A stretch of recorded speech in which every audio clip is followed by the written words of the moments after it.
bogwrathians in YouTube. This is Barker here with the episode of Timber and Stone. So what we're going to do today, first of all, an update on what's happening. We have 42 people now. You remember we had an Ursula who was doing our herding and stuff and she died, or I guess that's her daughter. But we got 42 people. We've had some close calls. While I've been recording off camera, had one goblin attack. It's probably like 30 freaking goblins, and they were just hammering big time into the settlement, and it was pretty bad. Let me just fix this road right here. Does it have to be pretty?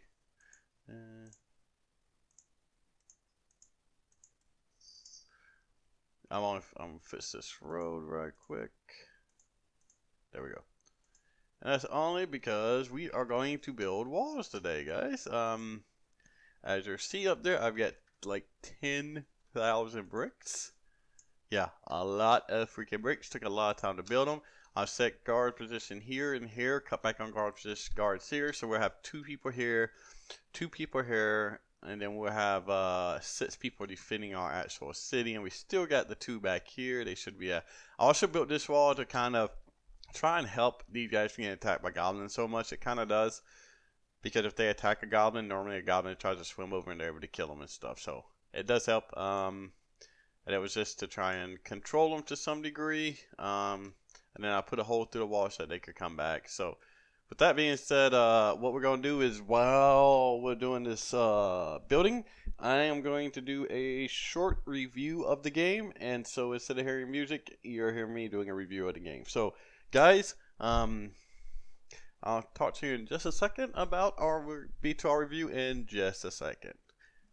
And when we come back from that, then it will be episode over. And oh yeah, how we're going to do a wall is I'm just going to do the outside piece to start off with. And we're going to go over here, down here, boom, boom, boom. We're going to come across here, boom, boom, boom. Once we get here, we're going to come across here, boom, boom, boom. Up here, this is our farming area. We'll come across here, we'll meet back up with the beginning one, then we'll come and we'll do this one. And we're just going to do the outside 3 high. And how we're going to do it, is we're going to have this castle brick on the outside.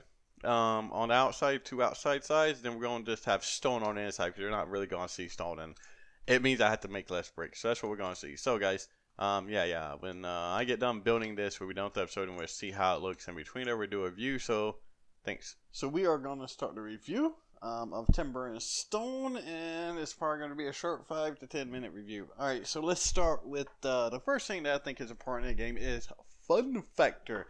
Yes, fun factor is very important to me in a game. Why? Well, because if a game's not fun, then are you really going to, want to play it? I'm fucking not.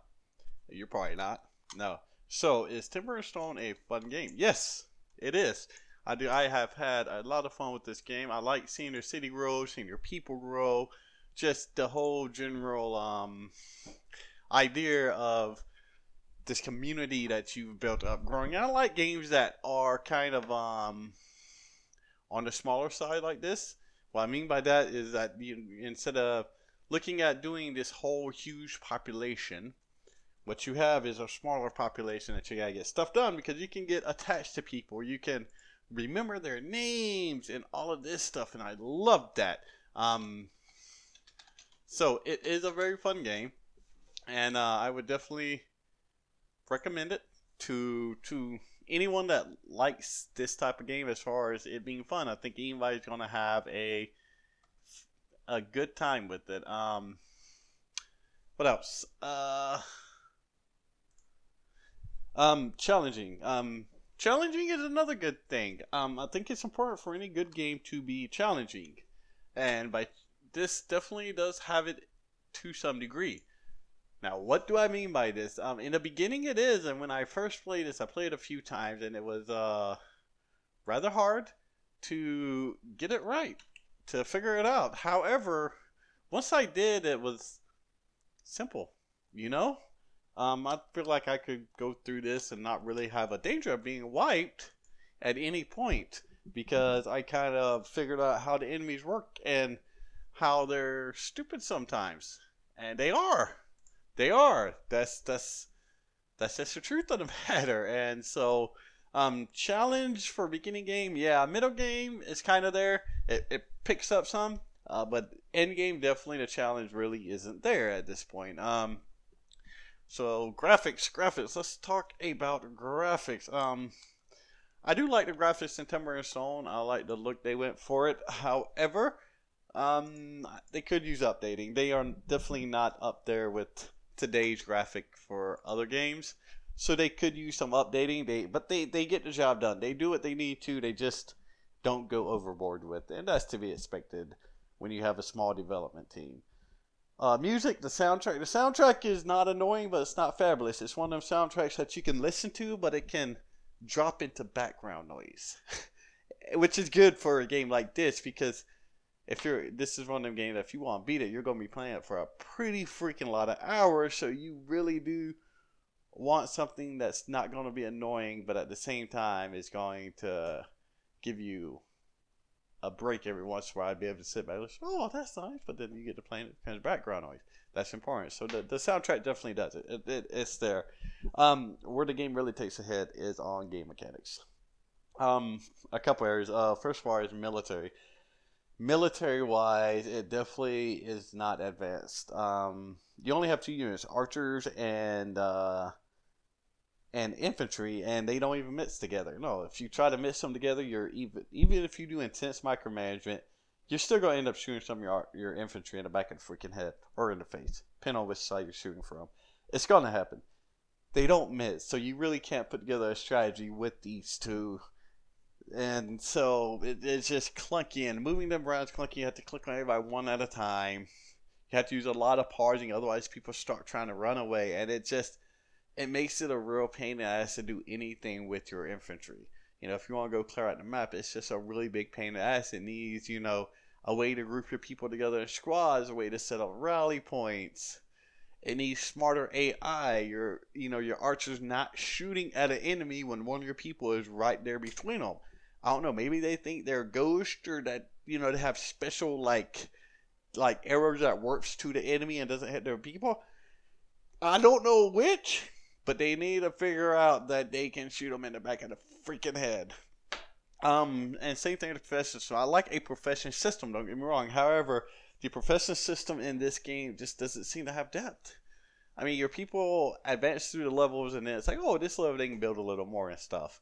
And that's only depending on some of them. They just get faster at their job or stuff, but it's one dimensional. They're in that profession, they go level 20 in that profession, they're done.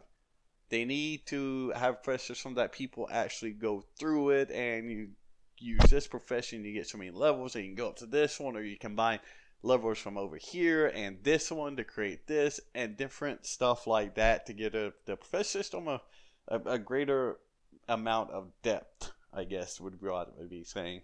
And it's other stuff game mechanics, like the food. All the food is one thing. There's so many things you can do there. You have different types of food that grew at different rates, that provided some morale boost, some, more nutritional value so that they get fuller quicker, some saturation so that they don't get hungry as quick. There's a lot of things you can do there, but it's all just one kind. I mean, I buy all the seeds in the beginning.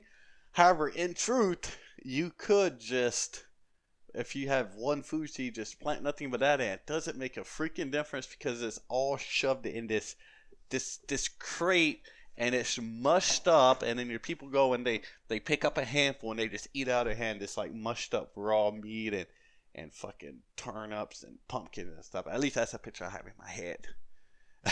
So definitely there's just a lot of these things. There's so much more that could be done with. I understand it's a small team. You got the one dude, Robert, and then he has a few volunteers. It's a small team, but for me to be fair in rating this game, I can't give them a pass on that. So if I were to give it a score, 6 out of 10, guys. It's above average, but it's not excelling. Unfortunately, I mean, I would like to give it a better score, but unfortunately, a lot of game mechanic issues and the performance issues, as you've seen with mine, this computer can run 60 frames per second on most other games. It's my new computer. I just built it. But this game is like 7 to 10 frames per second. Definite performance issues. And it's not the graphics; it's just all the code running around for making the people do stuff and such. So I would recommend it if this is your type of game. If it's not your type of game, I would actually second think about it. Give it a second thought and really think about whether you're going to enjoy it or not. If it's your type of game, you will enjoy it. If it's not, you may not enjoy some of the game mechanic issues and some of the performance issues. You may not be able to overlook it. So that's it. So we should have some music coming up after this to finish off the building warp, and then I will see you back when that's done. Later.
mining lab / review. And as you see, we have the wall done. So what I'm gonna do off camera is, first of all, I'm gonna start to fill this in with stone.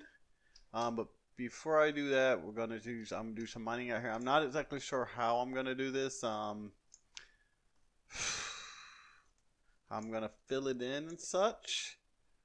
I haven't decided that yet. If you have any ideas, tell me. I know this stone will come up, so I'll probably end up taking it down to this level and mining everything out down to that level.